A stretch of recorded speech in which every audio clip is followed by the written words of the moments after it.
ఈరోజు చాలామంది జీవితంలో యేసుప్రభుని నమ్ముకున్నాం, విన్నారా? ఒక భౌతికమైనటువంటి ఆత్మీయమైనటువంటి ఆశీర్వాదాలు పొందుకొని రక్షణ పొందాము, ప్రభువుని నమ్ముకున్నాం, ప్రభువులో జీవిస్తున్నాం కాదు.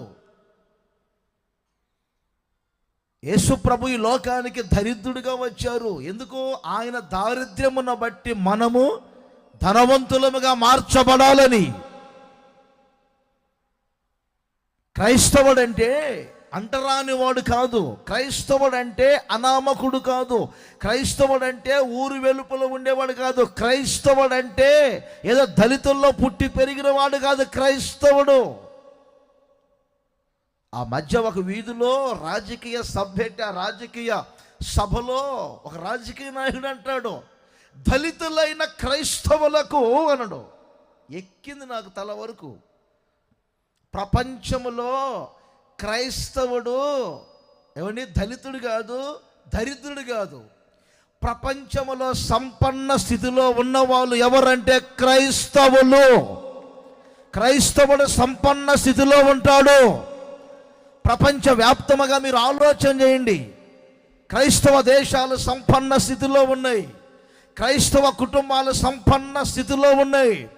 ఈ రోజున ప్రపంచవ్యాప్తముగా ఏదైనా ఒక యంత్రం పుట్టాలంటే, అర్థమైందా, గుండు సూది మొదలుకొని ఈ రోజున ఆకాశములో తిరుగుతున్నటువంటి ఎగురుతున్నటువంటి హెలికాప్టర్ల వరకు, రాకెట్ల వరకు ఈ రోజున ప్రపంచములో కనిపెట్టిన ప్రతి యంత్రం క్రైస్తవుడు కనిపెట్టాడనే సంగతి తెలియాలి.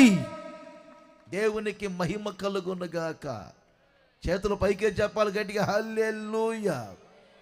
మీరు వాడే కత్తెర క్రైస్తవుడు కనిపెట్టాడు, మీరు ఎక్కే ట్రైన్ క్రైస్తవుడు కనిపెట్టాడు, మీరు ఎక్కే విమానం క్రైస్తవుడు కనిపెట్టాడు. మన భారతదేశంలో ఒకప్పుడు బ్యాంకులే లేవు. ఒక క్రైస్తవుడు వచ్చి భారతదేశంలో బ్యాంక్ యొక్క అకౌంట్లు ఓపెన్ చేశాడు. చాలామంది క్రైస్తవుడు అంటే అనామకుడు, క్రైస్తవుడు అంటే దరిద్రుడు, దళితులైన క్రైస్తవుడు. మీకు రోషం పుట్టాలని చెప్తున్నా. ఈరోజు మరలా వస్తాను, నేనేమో వదిలిపెడతాను మిమ్మల్ని, మరలా వస్తా.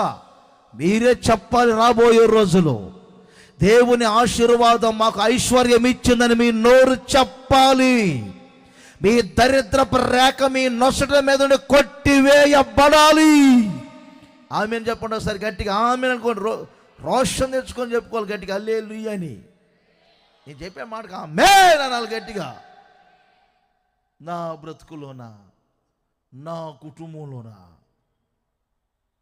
ఏదో ఎవరికో చెప్తున్నారులే అన్నయ్య గారు అనుకోబాకండి, మీతోనే ప్రభు మాట్లాడుతున్నాడు. నా దేవుని ఆశీర్వాదం మీకు గొప్ప ఐశ్వర్యాన్ని ఇవ్వబోతుంది, గొప్పతనాన్ని ఇవ్వబోతుంది.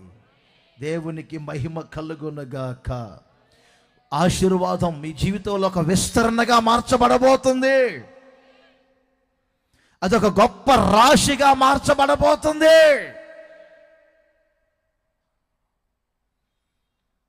నా దేవుడు మిమ్మల్ని ఆశీర్వదిస్తే మీకు ఒక మిగులుబాటు ఉంటుంది.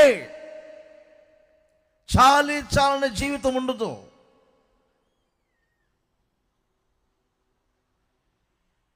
హెబ్రీ పత్రిక 6వ అధ్యాయం 14వ వచనాన్ని మీరు గమనించండి.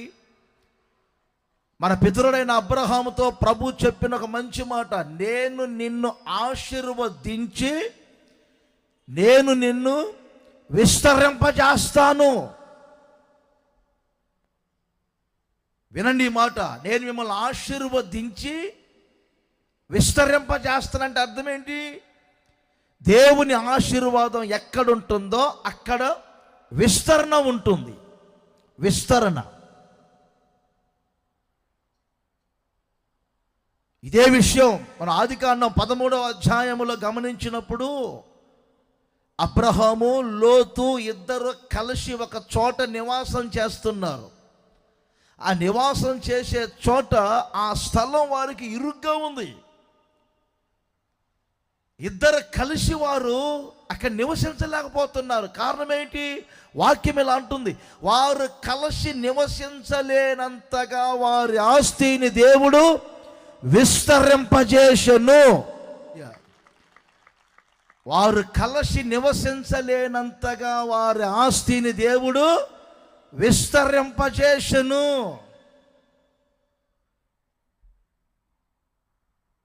ఇప్పుడు చెప్పండి, ఆశీర్వాదం ఉన్న చోట ఏముంటుంది? ఐశ్వర్యం ఉంటుంది. దినవృత్తాంతముల 2వ గ్రంథం 31వ అధ్యాయం 10వ వచనాన్ని కూడా గమనించండి. ఈ 10వ వచనంలో ఏ మాట వ్రాయబడింది? యెహోవా మందిరములోనికి జనులు కానుకలు తెచ్చినది మొదలుపెట్టిన నుండి సమృద్ధిగా భోజనము చేసినను. ఎలా చెప్పండి అందరూ? చాలా మిగులుతున్నది. ఇంకా యెహోవా తన జనులను ఆశీర్వదించినందున ఈ గొప్ప రాశి మిగిలెను. ఆమేన్ చెప్పొచ్చు ఒకసారి గట్టిగా. చేతులు పైకెత్తాలి, సమ్మె చేయొద్దు మీరు. ఇప్పుడు నేను చెప్పిన మాట చెప్పండి. యెహోవా తన జనులను ఆశీర్వదించినందున ఈ గొప్ప రాశి మిగిలెను. మీ నొసటి మీద దరిద్రపు రేఖ కొట్టివేయబడాలి యేసు నామములో. తన జనులను దేవుడు ఆశీర్వదించినందున ఈ గొప్ప రాశి మిగిలెను.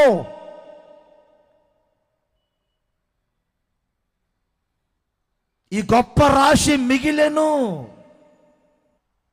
నాకు ఒకటి తెలుసు, దేవుడు తన ప్రజల్ని దీవించటం ప్రారంభిస్తే గొప్ప రాశి మిగులుతుంది. ఆయన చేతిలో పడితే చాలు, అవి 2 చేపలే కావచ్చు, 5 రొట్టెలే కావచ్చు. ఆయన ఆశీర్వదిస్తే అది 5,000 మంది తినను, 4,000 మంది తినను, 7,000 మంది తినను, ఇంకా 12 గంపలు మిగిలెను. నా దేవుడు పేతురుని ఆశీర్వదిస్తే, అయ్యా పగలెవరు వల వేయరు అని చెప్తే వినకపోతివి,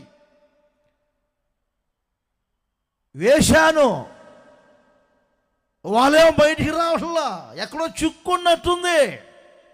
యేసయ్య అంటారు, నా మాట చొప్పున ఒక వ్యక్తి వల వేస్తే ఆ వల చిక్కుబడదు పేతురు.